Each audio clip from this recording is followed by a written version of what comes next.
So we have an election, but do we? Let's start by making something clear. This isn't a snap election. The premier and his staff in his office decided that saying this was about Donald Trump and his threatened tariffs are what this is all about.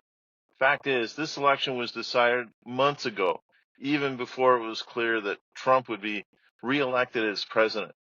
We know this mostly because Lisa MacLeod announced her retirement in the fall, and she said that she would no longer be in politics as of February 28th. This is not a snap election. PC MPPs were told to inform the premier that they would be running back in December. Either this was brilliant planning for the October 2026 election or planning for something else. Did you notice that as soon as the election was called, the Conservatives had signs up? Even next door to Durham riding in Oshawa, Jerry Ouellette, the Conservative opposition for incumbent Jennifer French, had his signs up. Jerry was the MPP in the past, but this is not a snap election.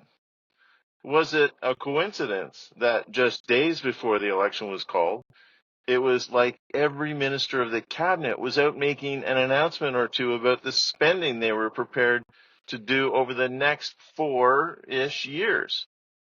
That was good news here, with money being spent to replace a ridiculous school situation in Newcastle. The total for education alone was $1.3 billion. That was just education. This is not a snap election. Granted, the other parties should have seen this coming and been more prepared, but the claims this is a snap election is ridiculous.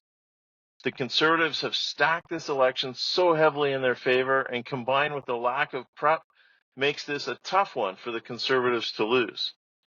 Premier David Peterson thought he had it locked and loaded in 1990 in an early, truly snap election, but lost badly. The people of Ontario saw through the cynicism and defeated the government. This is not a snap election. It can't be all about dealing with tariffs. That would be like a great hockey player that scores amazing goals but gets scored against more often than she scores. This is opportunistic and frankly called with the hope that February 27th will be like it was early in this weekend, this Family Day weekend. So we'll get an even lower than normal turnout and an easy return to office for the government. This is not a snap election, but it is an election. So we need to do some work and maybe do what the parties are unable to do at this point. Exit 425 exists with the hope of educating people about their governments and the candidates for election.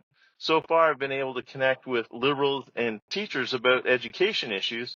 Watch for others as they come available. Todd McCarthy, our Conservative incumbent, was too busy last election and seems to be again in this election, as he was any time he responded to me, well, anytime I asked since 2022. Nice to see he was helping Patrice Barnes canvass in Ajax, but too busy to speak with me with the hope of educating and engaging our residents.